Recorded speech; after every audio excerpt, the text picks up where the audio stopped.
నెలకొంది. ముఖ్యంగా తెలుగు రాష్ట్రాల్లో శైవ క్షేత్రాలన్నీ కూడా భక్తుల రాకతో జనసంద్రంగా మారాయి.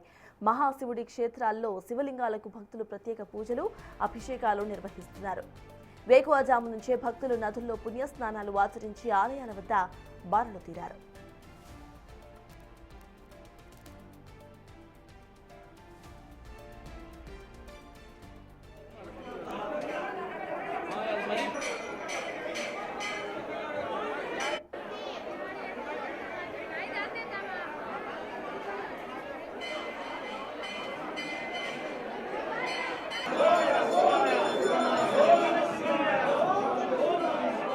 నంద్యాల జిల్లాలోని ప్రముఖ జ్యోతిర్లింగ క్షేత్రం శ్రీశైలం భక్తులతో కిటకిటలాడుతోంది.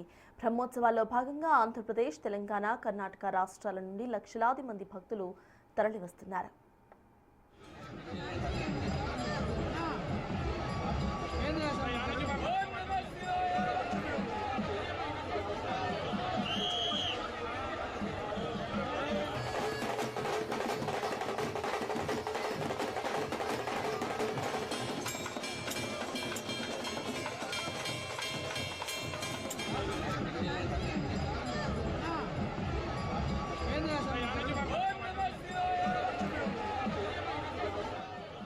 దక్షిణ కాశీగా పేరుగాంచిన కరీంనగర్ జిల్లా వేములవాడ రాజన్న సన్నిధి భక్తజన సంద్రంగా మారింది.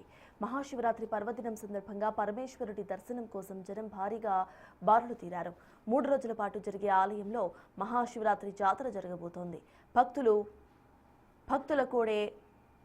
భక్తుల కోడెమొక్కులతో ఆలయ ప్రాంగణం మొత్తం కూడా కోలాహలంగా మారింది.